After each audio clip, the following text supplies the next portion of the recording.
સમાચાર જૂનાગઢથી ગિરનાર પર સિંહ હુમલાના સીસીટીવી સામે આવ્યા। બાળક પર હુમલા પહેલાના દ્રશ્યો સામે આવ્યા છે। પરિવાર સાથે આ બાળક જઈ રહ્યું હતું।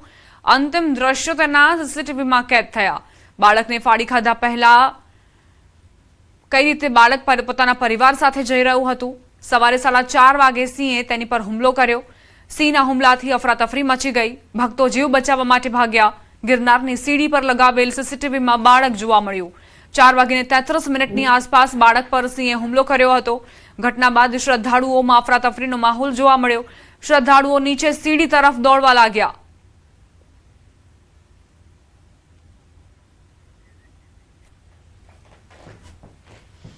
ગિરનાર જતા ભક્તો માટે રાહતના સમાચાર પ્રાપ્ત થઈ રહ્યા છે। 24 કલાક બાદ ફરી ગિરનાર પર અવરજવર શરૂ કરાઈ છે। બાળક પર સિંહના હુમલા બાદ અવરજવર બંધ કરાઈ હતી।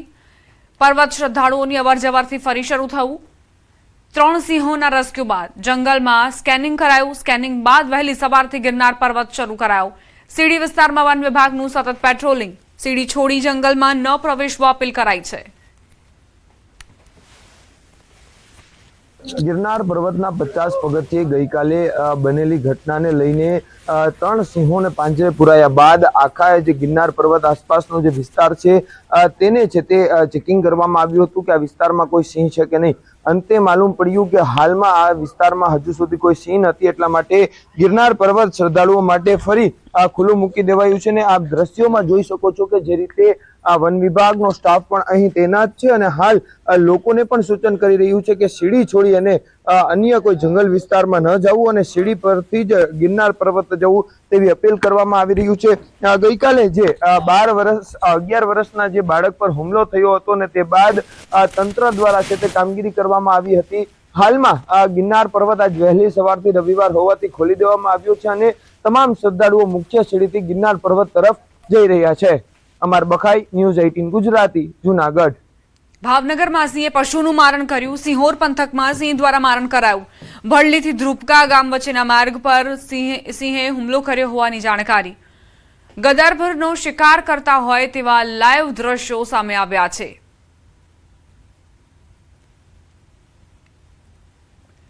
ભાવનગરનો આ વિડીયો હોવાની જાણકારી છે। ભાવનગરમાં સિંહે પશુનું મારણ કર્યું। ભડલીથી ધ્રુપકા ગામ વચ્ચેના માર્ગ પર આ હુમલો કરવામાં આવ્યો, જેમાં ગદર્ભનો શિકાર કરાયો અને તે બાદ મિજબાની માણતા પણ સિંહ જોવા મળ્યો।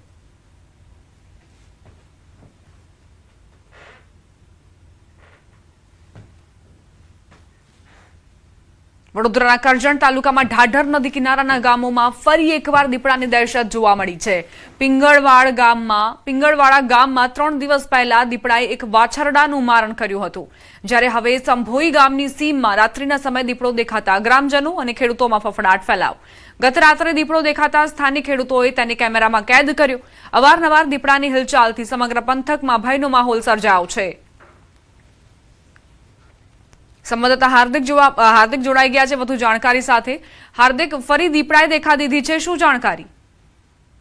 બિલકુલ થી જો વડોદરા શહેરની આજુબાજુ આવેલા જે તાલુકા છે ત્યાં છેલ્લા ઘણા દિવસથી દીપડા જે છે તે દેખાઈ રહ્યા છે। એના કારણે જે ખેડૂતો છે, સ્થાનિક લોકો છે, રાહદારીઓ છે, તેઓની અંદર ફફડાટ જોવા મળી રહ્યો છે। હમણાં તમે કીધું પ્રમાણે કે 3 દિવસ પહેલા જે છે તે પિંગલવાડા ગામે જે છે તે દીપડાએ વાછરડાનું મારણ કર્યું હતું। એના કારણે ગામમાં દહેશતનો માહોલ છે। ત્યારે હવે તાલુકાના જે સંભોઈ ગામ છે ત્યાં રાત્રિના સમયે સિંહમાં દીપડો દેખાયો હતો। કેટલાક ખેડૂતો જે છે તે પોતાના ખેતરમાં ગયા હતા અને સિંહમાં દીપડો દેખાતાની સાથે જે છે તેમના દ્વારા જે છે તે આખો દીપડાનો વિડીયો છે તે પોતાના મોબાઈલના કેમેરામાં કેદ કરવામાં આવ્યો હતો। સાવલી તાલુકાની પણ વાત કરવામાં આવે તો થોડા દિવસ અગાઉ સાવલી તાલુકામાં પણ દીપડાના જે છે તે પગલા વર્તાયા હતા, દીપડો દેખાયો હતો, ત્યાંના પણ વિડીયો જે છે તે સામે આવ્યા હતા। જે ખેડૂતો છે તેમના દ્વારા વન વિભાગને પાંજરે મૂકીને દીપડાને પાંજરે પૂરવા માટે માંગ કરવામાં આવી છે। હાર્દિક, જે આસપાસના ગામડાઓ છે ત્યાં પણ દીપડાએ દહેશત ફેલાવી છે અને સાંભોઈ ગામમાં પણ દહેશત ફેલાવી છે। અત્યારે વન વિભાગની શું પ્રતિક્રિયા, તેમની કઈ દિશામાં અત્યારે કાર્યવાહી? બિલકુલ, જો આપણે કરજણ તાલુકો, સિનોર તાલુકો અને સાવલી તાલુકાની વાત કરવામાં આવે તો દીપડાની દહેશત આજકાલની નથી, પરંતુ વર્ષોથી અહીંયા અવારનવાર જે છે તે આ રીતે દીપડા દેખાતા હોય છે.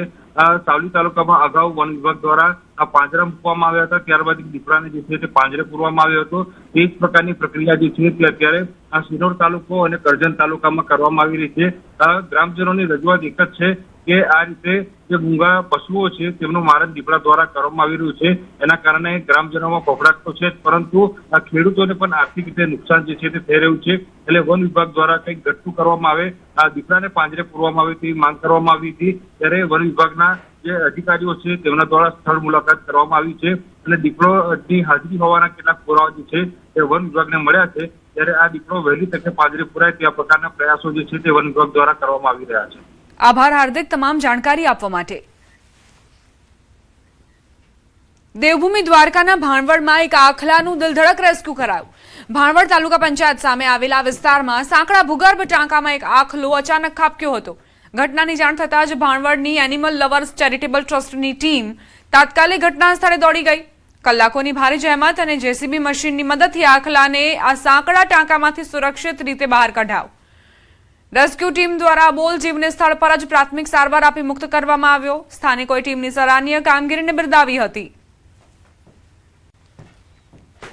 દેવભૂમિ દ્વારકામાં ભારે મહેનત બાદ આ આખલાને સાંકડા ટાંકામાંથી બહાર કાઢવામાં આવ્યો. આખલો આ ટાંકામાં ખાબક્યો હતો, જે બાદ તાત્કાલિક જીવદયા પ્રેમીઓની કામગીરી જોવા મળી. તેઓ એક્ટિવ મોડમાં આવી ગયા. ઘટના સ્થળ પર તમામ જે શસ્ત્ર સરંજામ છે તેને લઈને અને આખલાને બહાર કાઢવામાં આવ્યો, જે બાદ પ્રાથમિક સારવાર આપવામાં આવી અને આખલાને મુક્ત કરાયો. દિલધડક રેસ્ક્યુ જેનો વિડીયો પણ સામે આવ્યો છે. વલસાડના દાંતી દરિયા કિનારાની માફ કરશો દેવભૂમિ દ્વારકાની આ ઘટના કે જ્યાં આખલો ભૂગર્ભ ટાંકામાં ખાબકતા જ અફરાતફરી મચી હતી, જે બાદ હવે આખલો સુરક્ષિત છે, તેને મુક્ત કરાયો છે.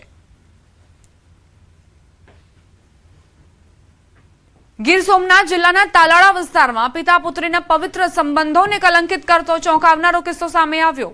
તાલાળા ગીર પોલીસ સ્ટેશનમાં પોક્સો સહિતની કલમ હેઠળ ફરિયાદ નોંધાઈ છે. ફરિયાદ મુજબ કથિત આરોપીએ પોતાની જ 2 પુત્રીઓ સહિત 4 સગીરાઓ સાથે શારીરિક અડપલા કર્યા હોવાના ગંભીર આક્ષેપો છે. પત્નીએ પોતાના પતિ વિરુદ્ધ ફરિયાદ નોંધાવતા પોલીસે કથિત આરોપીની અટકાયત કરી વધુ તપાસ શરૂ કરી છે. સમગ્ર ઘટના સામે આવતા ગીર પંથકમાં ભારે ચકચાર મચી છે.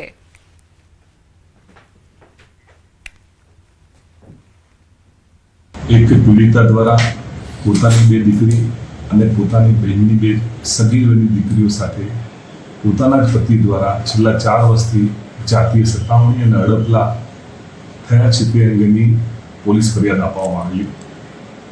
ફરિયાદની હકીકતની ગંભીરતાને લક્ષમાં લઈ પોલીસે તાત્કાલિક આરોપીને પોલીસ સ્ટેશન લાવી પૂછપરછ કરી રાઉન્ડ અપ કરી અને એની ધરપકડ કરેલી છે. યાત્રાધામ અંબાજી ખાતે અષાઢી બીજથી દર્શન અને આરતીના સમયમાં ફેરફાર કરવામાં આવ્યો છે. અંબાજી મંદિરમાં 3 વખત થતી આરતી અષાઢી બીજથી 2 વખત જ કરવામાં આવશે. બપોરે કરાતી આરતી બંધ કરાશે. દર્શનનો સમય પણ લંબાવાયો છે. સવારે મંદિર 10:45 બંધ થતું હતું, તેના બદલે હવે 11:30 કલાક સુધી લંબાવાયું છે. અને માતાજીની 7 દિવસની સવારીના દર્શન જે માત્ર 10:45 સુધી થતા હતા, જે હવે 4.5 કલાક સુધી થઈ શકશે. એટલું જ નહીં, ભક્તો અષાઢી બીજથી ફરી અન્નકૂટ ધરાવી શકશે. 16 જુલાઈથી આરતી અને દર્શનના સમયમાં ફેરફાર કરવામાં આવશે. જે સવારે 11:15 મંદિર બંધ થતું હતું એની જગ્યાએ 11:30 મંદિર મંગળ કરવામાં આવશે. અને બપોરે જે આરતી થતી હતી હવે આરતી નહીં થાય, તેની જગ્યાએ 12 વાગે કપૂર આરતી કરવામાં આવશે અને 12:30 થી 4:30 મંદિરનો દર્શન